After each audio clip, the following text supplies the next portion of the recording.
श्रीगणेशाय नमः।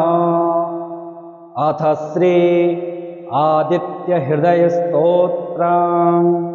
आदित्यः प्रथमं नाम, द्वितीयं तु दिवाकरः, तृतीयं भास्करः प्रोक्तं, चतुर्थं च प्रभाकरः, पंचमं च सहस्रांशो, षष्ठं चैव त्रिलोचनः, सप्तमं हरिदश्वं च, अष्टमं तु अहर्पतिः, नवमं दिनकरः प्रोक्तं, दशमं द्वादशात्मकः, एकादशं त्रिमूर्तिश्च, द्वादशं सूर्य एव तु, द्वादशादित्यनामानि प्रातः काले पठेन्नरः, दुःस्वप्नो नश्यते तस्य, सर्वदुःखं च नश्यते।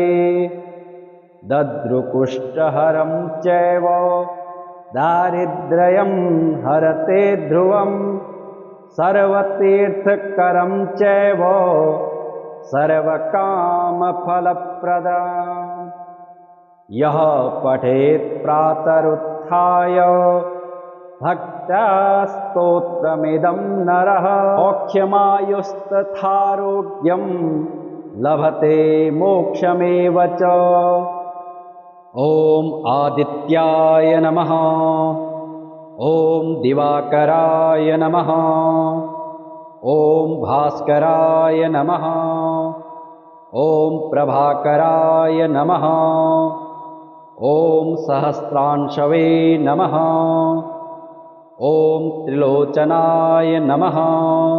ॐ हरिदश्वाय नमः। ॐ विभावशवे नमः। ॐ दिनकराय नमः।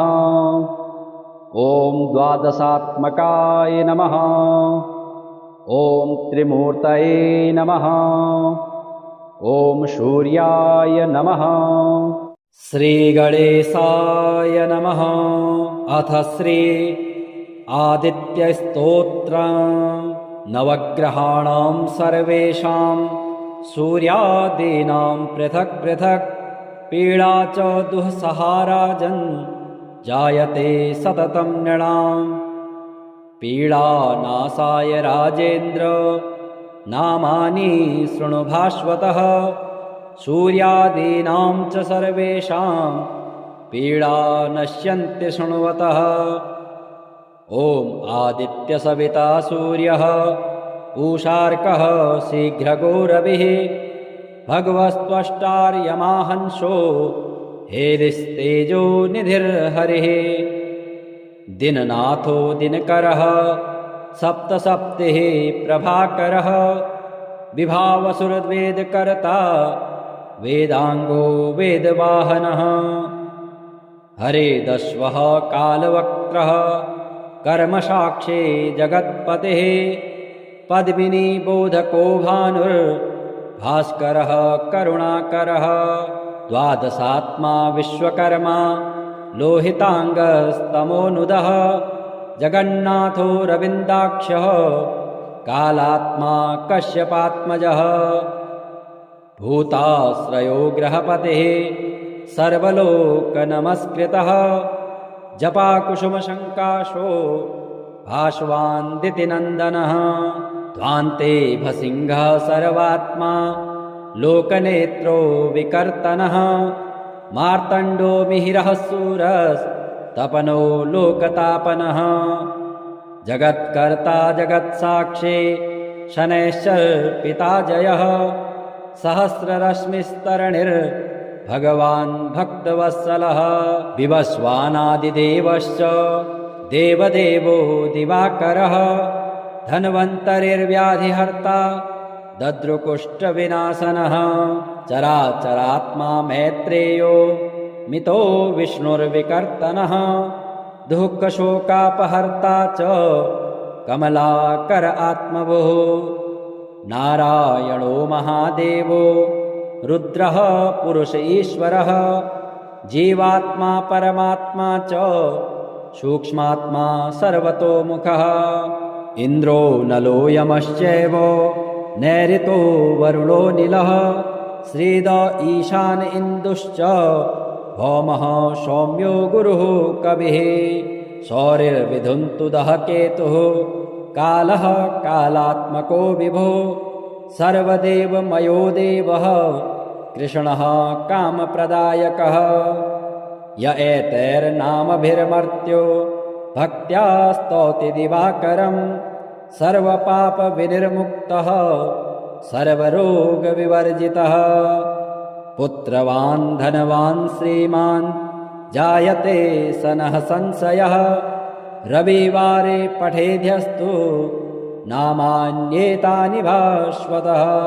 पीडा शान्तिर्भवेत्तस्य ग्रहाणां च विशेषतः सद्यः सुखमवाप्नोति चायुर्दीर्घं च निरुज्जम आदित्यः प्रथमं नाम द्वितीयं तु दिवाकरः तृतीयं भास्करः प्रोक्तं चतुर्थं च प्रभाकरः पंचमं च सहस्रांशो षष्ठं चैव त्रिलोचनः सप्तमं हरेदश्वं च अष्टमं तु अहर्पतिः नवमं दिनकरः प्रोक्तं दशमं द्वादशात्मकः एकादशं त्रिमूर्तिश्च द्वादशं सूर्य एव तु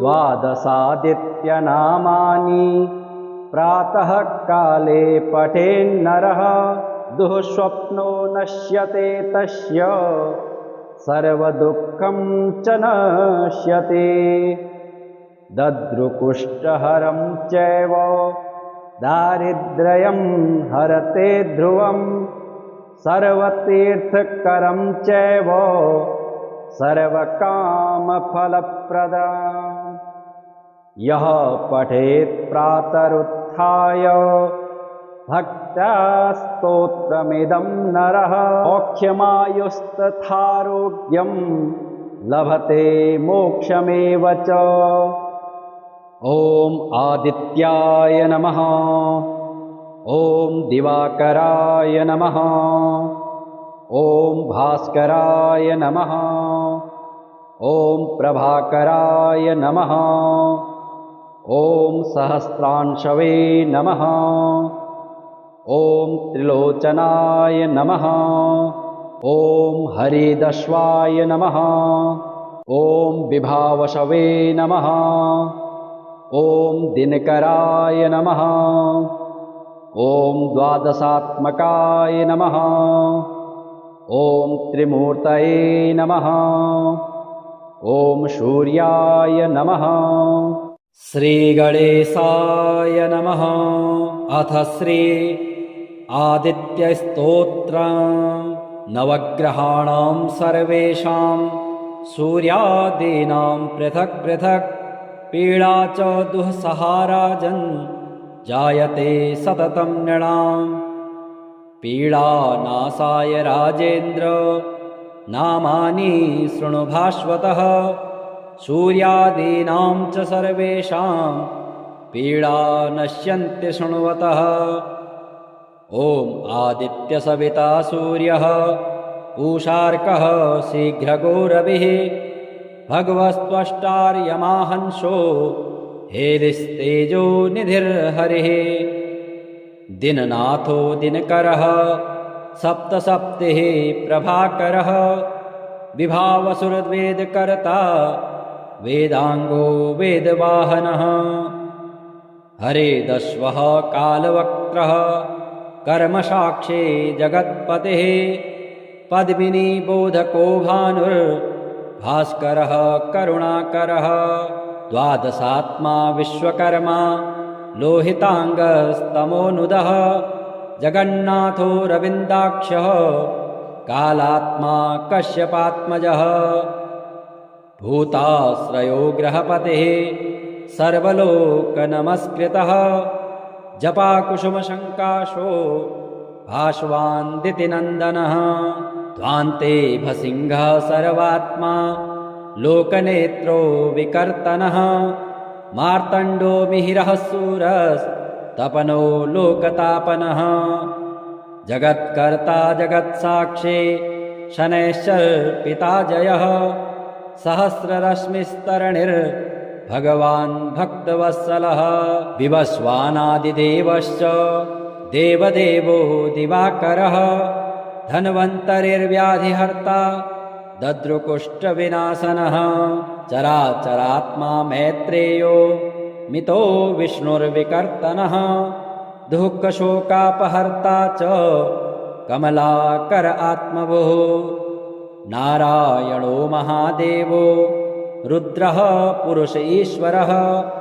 जीवात्मा परमात्मा च सूक्ष्मात्मा सर्वतोमुखः इन्द्रो नलो यमश्चैव नैऋतो वरुणो नीलः श्रीद ईशान इन्दुश्च भौमः सौम्यो गुरुः कविः सौरिर्विधुन्तुदः केतुः कालः कालात्मको विभुः सर्वदेवमयो देवः कृष्णः कामप्रदायकः य एतैर्नामभिर्मर्त्यो भक्त्या स्तौति दिवाकरं सर्वपापविनिर्मुक्तः सर्वरोगविवर्जितः पुत्रवान् धनवान् श्रीमान् जायते सनः संशयः रविवारे पठेद्यस्तु नामान्येतानि भास्वतः पीडा शान्तिर्भवेत्तस्य ग्रहाणां च विशेषतः सद्यः सुखमवाप्नोति चायुर्दीर्घं च निरुज्जम आदित्यः प्रथमं नाम द्वितीयं तु दिवाकरः तृतीयं भास्करः प्रोक्तं चतुर्थं च प्रभाकरः पंचमं च सहस्रांशो षष्ठं चैव त्रिलोचनः सप्तमं हरेदश्वं च अष्टमं तु अहर्पतिः नवमं दिनकरः प्रोक्तं दशमं द्वादशात्मकः एकादशं त्रिमूर्तिश्च द्वादशं सूर्य एव तु द्वादशादित्यनामानि प्रातः काले पठेन्नरः दुःस्वप्नो नश्यते तस्य सर्वदुःखं च नश्यते दद्रुकुष्ठहरं चैव दारिद्र्यं हरते ध्रुवं सर्वतीर्थकरं चैव सर्वकामफलप्रदम् यः पठेत् प्रातरुत्थाय भक्त्या स्तोत्रमिदं नरः मोक्षमायुस्तथारोग्यं लभते मोक्षमेव च ॐ आदित्याय नमः ॐ दिवाकराय नमः ॐ भास्कराय नमः ॐ प्रभाकराय नमः ॐ सहस्रांशवे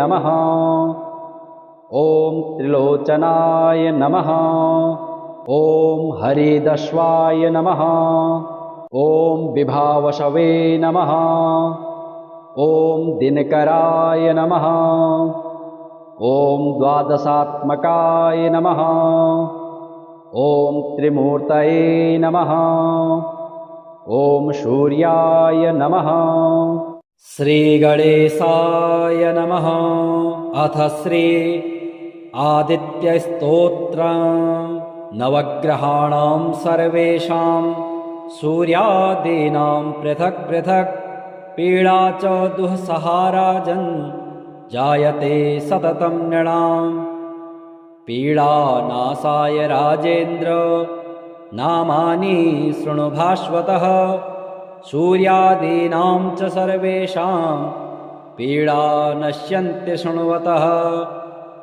ॐ आदित्यसविता सूर्यः पूषार्कः शीघ्रगो रविः भगवस्त्वष्टार्यमाहंसो हेलिस्तेजो निधिर्हरिः दिननाथो दिनकरः सप्तसप्तिः प्रभाकरः विभावसुरवेदकर्ता वेदांगो वेदवाहनः हरेदश्वः कालवक्त्रः कर्मसाक्षी जगत्पतिः पद्मिनी बोधको भानुर्भास्करः करुणाकरः द्वादशात्मा विश्वकर्मा लोहितांगस्तमोनुदः जगन्नाथो रविन्दाक्षः कालात्मा कश्यपात्मजः भूताश्रयो ग्रहपतिः सर्वलोकनमस्कृतः जपाकुसुमशङ्काशो भास्वान्दितिनन्दनः ध्वान्ते भसिंहः सर्वात्मा लोकनेत्रो विकर्तनः मार्तण्डो मिहिरः सूरस्तपनो लोकतापनः जगत्कर्ता जगत्साक्षी शनैश्चर्पिता जयः सहस्ररश्मिस्तरणिर्भगवान् भक्तवत्सलः विवस्वानादिदेवश्च देवदेवो दिवाकरः धन्वन्तरिर्व्याधिहर्ता दद्रुकुष्ठविनाशनः चराचरात्मा मैत्रेयो मितो विष्णुर्विकर्तनः दुःखशोकापहर्ता च कमलाकर आत्मभुः नारायणो महादेवो रुद्रः पुरुष ईश्वरः जीवात्मा परमात्मा च सूक्ष्मात्मा सर्वतोमुखः इन्द्रो नलो यमश्चैव नैऋतो वरुणो नीलः श्रीद ईशान इन्दुश्च भौमः सौम्यो गुरुः कविः सौरिर्विधुन्तुदः केतुः कालः कालात्मको विभो सर्वदेवमयो देवः कृष्णः कामप्रदायकः य एतैर्नामभिर्मर्त्यो भक्त्या स्तौति दिवाकरं सर्वपापविनिर्मुक्तः सर्वरोगविवर्जितः पुत्रवान् धनवान् श्रीमान् जायते सनः संशयः रविवारे पठेद्यस्तु नामान्येतानि भास्वतः पीडा शान्तिर्भवेत्तस्य ग्रहाणां च विशेषतः सद्यः सुखमवाप्नोति चायुर्दीर्घं च निरुज्जम आदित्यः प्रथमं नाम द्वितीयं तु दिवाकरः तृतीयं भास्करः प्रोक्तं चतुर्थं च प्रभाकरः पंचमं च सहस्रांशो षष्ठं चैव त्रिलोचनः सप्तमं हरेदश्वं च अष्टमं तु अहर्पतिः नवमं दिनकरः प्रोक्तं दशमं द्वादशात्मकः एकादशं त्रिमूर्तिश्च द्वादशं सूर्य एव तु द्वादशादित्यनामानि प्रातः काले पठेन्नरः दुःस्वप्नो नश्यते तस्य सर्वदुःखं च नश्यते दद्रुकुष्ठहरं चैव दारिद्र्यं हरते ध्रुवं सर्वतीर्थकरं चैव सर्वकामफलप्रदम् यः पठेत् प्रातरुत्थाय भक्त्या स्तोत्रमिदं नरः मोक्षमायुस्तथारोग्यं लभते मोक्षमेव च ॐ आदित्याय नमः ॐ दिवाकराय नमः ॐ भास्कराय नमः ॐ प्रभाकराय नमः ॐ सहस्रांशवे नमः ॐ त्रिलोचनाय नमः ॐ हरिदश्वाय नमः ॐ विभावशवे नमः ॐ दिनकराय नमः। ॐ द्वादशात्मकाय नमः। ॐ त्रिमूर्तये नमः।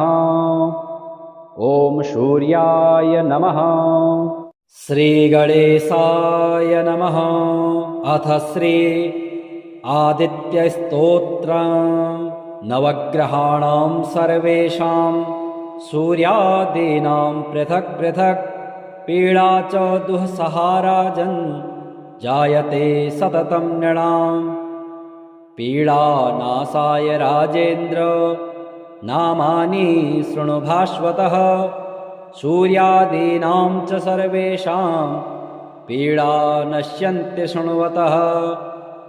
ॐ आदित्यसविता सूर्यः पूषार्कः शीघ्रगो रविः भगवस्त्वष्टार्यमाहंसो हेलिस्तेजो निधिर्हरिः। दिननाथो दिनकरः सप्तसप्तिः प्रभाकरः विभावसुरवेदकर्ता वेदांगो वेदवाहनः। हरेदश्वः कालवक्त्रः कर्मसाक्षी जगत्पतिः पद्मिनी बोधको भानुर्भास्करः करुणाकरः। द्वादशात्मा विश्वकर्मा लोहितांगस्तमोनुदः जगन्नाथो रविन्दाक्षः कालात्मा कश्यपात्मजः। भूताश्रयो ग्रहपतिः सर्वलोकनमस्कृतः जपाकुसुमशङ्काशो भास्वान्दितिनन्दनः। ध्वान्ते भसिंहः सर्वात्मा लोकनेत्रो विकर्तनः। मार्तण्डो मिहिरः सूरस्तपनो लोकतापनः। जगत्कर्ता जगत्साक्षी शनैश्चर्पिता जयः। सहस्ररश्मिस्तरणिर्भगवान् भक्तवत्सलः। विवस्वानादिदेवश्च देवदेवो दिवाकरः। धन्वन्तरिर्व्याधिहर्ता दद्रुकुष्ठविनाशनः। चराचरात्मा मैत्रेयो मितो विष्णुर्विकर्तनः। दुःखशोकापहर्ता च कमलाकर आत्मभुः। नारायणो महादेवो रुद्रः पुरुष ईश्वरः। जीवात्मा परमात्मा च सूक्ष्मात्मा सर्वतोमुखः। इन्द्रो नलो यमश्चैव नैऋतो वरुणो नीलः। श्रीद ईशान इन्दुश्च भौमः सौम्यो गुरुः कविः। सौरिर्विधुन्तुदः केतुः कालः कालात्मको विभो। सर्वदेवमयो देवः कृष्णः कामप्रदायकः। य एतैर्नामभिर्मर्त्यो भक्त्या स्तौति दिवाकरम्। सर्वपापविनिर्मुक्तः सर्वरोगविवर्जितः। पुत्रवान् धनवान् श्रीमान् जायते सनः संशयः। रविवारे पठेद्यस्तु नामान्येतानि भास्वतः। पीडा शान्तिर्भवेत्तस्य ग्रहाणां च विशेषतः। सद्यः सुखमवाप्नोति चायुर्दीर्घं च निरुज्जम। आदित्यः प्रथमं नाम द्वितीयं तु दिवाकरः। तृतीयं भास्करः प्रोक्तं चतुर्थं च प्रभाकरः। पंचमं च सहस्रांशो षष्ठं चैव त्रिलोचनः। सप्तमं हरेदश्वं च अष्टमं तु अहर्पतिः। नवमं दिनकरः प्रोक्तं दशमं द्वादशात्मकः। एकादशं त्रिमूर्तिश्च द्वादशं सूर्य एव तु। द्वादशादित्यनामानि प्रातः काले पठेन्नरः। दुःस्वप्नो नश्यते तस्य सर्वदुःखं च नश्यते। दद्रुकुष्ठहरं चैव दारिद्र्यं हरते ध्रुवं सर्वतीर्थकरं चैव सर्वकामफलप्रदम् यः पठेत् प्रातरुत्थाय भक्त्या स्तोत्रमिदं नरः मोक्षमायुस्तथारोग्यं लभते मोक्षमेव च। ॐ आदित्याय नमः। ॐ दिवाकराय नमः। ॐ भास्कराय नमः। ॐ प्रभाकराय नमः। ॐ सहस्रांशवे नमः। ॐ त्रिलोचनाय नमः। ॐ हरिदश्वाय नमः। ॐ विभावशवे नमः। ॐ दिनकराय नमः। ॐ द्वादशात्मकाय नमः। ॐ त्रिमूर्तये नमः। ॐ सूर्याय नमः। श्रीगणेशाय नमः। अथ श्री आदित्यस्तोत्रम् नवग्रहाणां सर्वेषां सूर्यादीनां पृथक् पृथक् पीडा च दुःसहाराजन् जायते सततं नृणाम् पीडानाशाय राजेन्द्र नामानि शृणु भास्वतः सूर्यादीनां च सर्वेषां पीडा नश्यन्ति शृण्वतः।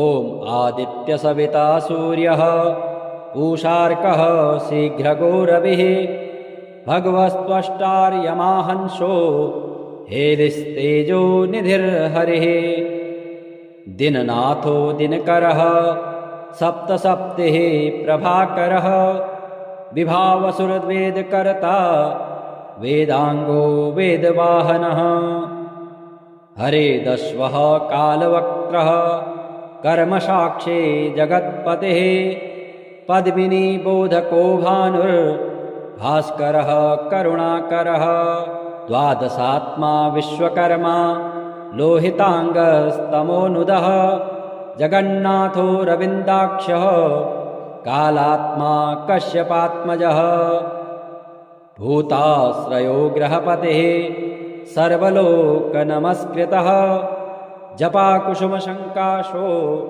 भास्वान्दितिनन्दनः ध्वान्ते भसिंहः सर्वात्मा लोकनेत्रो विकर्तनः मार्तण्डो मिहिरः सूरस्तपनो लोकतापनः जगत्कर्ता जगत्साक्षी शनैश्चर्पिता जयः सहस्ररश्मिस्तरणिर्भगवान् भक्तवत्सलः विवस्वानादिदेवश्च देवदेवो दिवाकरः धन्वन्तरिर्व्याधिहर्ता दद्रुकुष्ठविनाशनः चराचरात्मा मैत्रेयो मितो विष्णुर्विकर्तनः दुःखशोकापहर्ता च कमलाकर आत्मभुः नारायणो महादेवो रुद्रः पुरुष ईश्वरः जीवात्मा परमात्मा च सूक्ष्मात्मा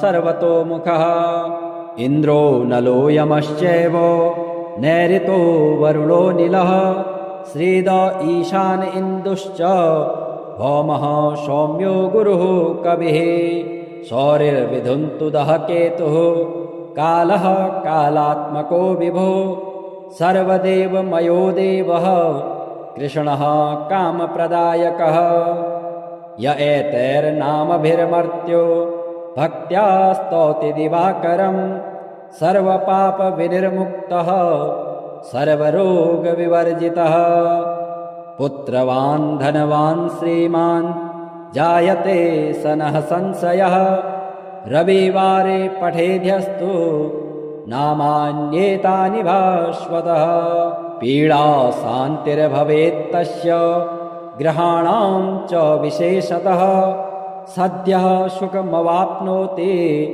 चायुर्दीर्घं च निरुज्जम आदित्यः प्रथमं नाम द्वितीयं तु दिवाकरः तृतीयं भास्करः प्रोक्तं चतुर्थं च प्रभाकरः पंचमं च सहस्रांशो षष्ठं चैव त्रिलोचनः सप्तमं हरेदश्वं च अष्टमं तु अहर्पतिः नवमं दिनकरः प्रोक्तं दशमं द्वादशात्मकः एकादशं त्रिमूर्तिश्च द्वादशं सूर्य एव तु द्वादशादित्यनामानि प्रातः काले पठेन्नरः दुःस्वप्नो नश्यते तस्य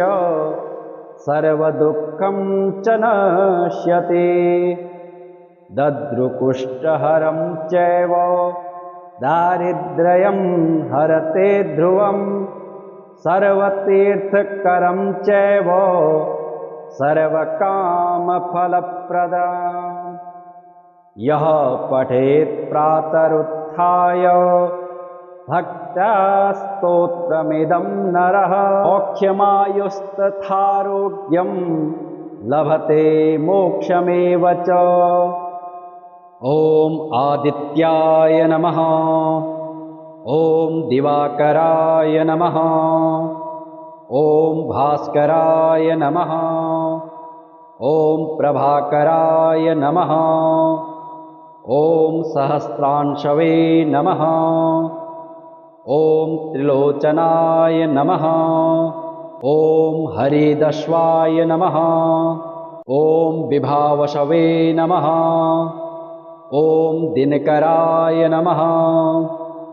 ॐ द्वादशात्मकाय नमः। ॐ त्रिमूर्तये नमः। ॐ सूर्याय नमः। श्रीगणेशाय नमः। अथ श्री आदित्यस्तोत्रम् नवग्रहाणां सर्वेषां सूर्यादीनां पृथक् पृथक् पीडा च दुःसहाराजन् जायते सततं नृणाम् पीडानाशाय राजेन्द्र नामानि शृणु भास्वतः सूर्यादीनां च सर्वेषां पीडा नश्यन्ति शृण्वतः। ॐ आदित्यसविता सूर्यः पूषार्कः शीघ्रगो रविः भगवस्त्वष्टार्यमाहंसो हेलिस्तेजो निधिर्हरिः दिननाथो दिनकरः सप्तसप्तिः प्रभाकरः विभावसुरवेदकर्ता वेदांगो वेदवाहनः हरेदश्वः कालवक्त्रः कर्मसाक्षी जगत्पतिः पद्मिनी बोधको भानुर्भास्करः करुणाकरः द्वादशात्मा विश्वकर्मा लोहितांगस्तमोनुदः जगन्नाथो रविन्दाक्षः कालात्मा कश्यपात्मजः भूताश्रयो ग्रहपतिः सर्वलोकनमस्कृतः जपाकुसुमशङ्काशो भास्वान्दितिनन्दनः ध्वान्ते भसिंहः सर्वात्मा लोकनेत्रो विकर्तनः मार्तण्डो मिहिरः सूरस्तपनो लोकतापनः जगत्कर्ता जगत्साक्षी शनैश्चर्पिता जयः सहस्ररश्मिस्तरणिर्भगवान् भक्तवत्सलः विवस्वानादिदेवश्च देवदेवो दिवाकरः धन्वन्तरिर्व्याधिहर्ता दद्रुकुष्ठविनाशनः चराचरात्मा मैत्रेयो मितो विष्णुर्विकर्तनः दुःखशोकापहर्ता च कमलाकर आत्मभुः नारायणो महादेवो रुद्रः पुरुष ईश्वरः जीवात्मा परमात्मा च सूक्ष्मात्मा सर्वतोमुखः इन्द्रो नलो यमश्चैव नैऋतो वरुणो नीलः श्रीद ईशान इन्दुश्च भौमः सौम्यो गुरुः कविः शौरिर्विधुन्तुदः केतुः कालः कालात्मको विभो सर्वदेवमयो देवः कृष्णः कामप्रदायकः य एतैर्नामभिर्मर्त्यो भक्त्या स्तौति दिवाकरं सर्वपापविनिर्मुक्तः सर्वरोगविवर्जितः पुत्रवान् धनवान् श्रीमान् जायते सनः संशयः रविवारे पठेद्यस्तु नामान्येतानि भास्वतः पीडा शान्तिर्भवेत्तस्य ग्रहाणां च विशेषतः सद्यः सुखमवाप्नोति चायुर्दीर्घं च निरुज्जम आदित्यः प्रथमं नाम द्वितीयं तु दिवाकरः तृतीयं भास्करः प्रोक्तं चतुर्थं च प्रभाकरः पंचमं च सहस्रांशो षष्ठं चैव त्रिलोचनः सप्तमं हरेदश्वं च अष्टमं तु अहर्पतिः नवमं दिनकरः प्रोक्तं दशमं द्वादशात्मकः एकादशं त्रिमूर्तिश्च द्वादशं सूर्य एव तु द्वादशादित्यनामानि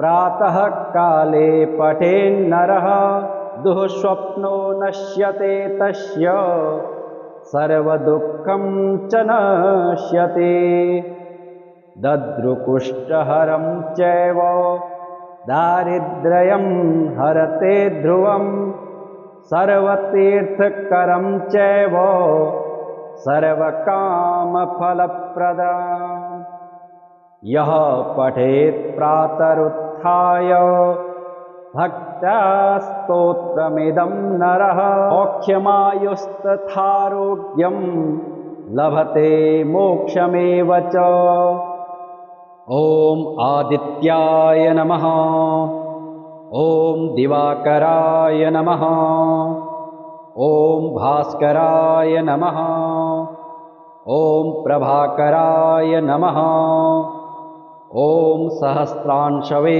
नमः ॐ त्रिलोचनाय नमः ॐ हरिदश्वाय नमः ॐ विभावशवे नमः ॐ दिनकराय नमः ॐ द्वादशात्मकाय नमः ॐ त्रिमूर्तये नमः ॐ सूर्याय नमः श्रीगणेशाय नमः अथ श्री आदित्यस्तोत्रम् नवग्रहाणां सर्वेषां सूर्यादीनां पृथक् पृथक् पीडा च दुःसहाराजन् जायते सततं नृणाम् पीडानाशाय राजेन्द्र नामानि शृणु भास्वतः सूर्यादीनां च सर्वेषां पीडा नश्यन्ति शृण्वतः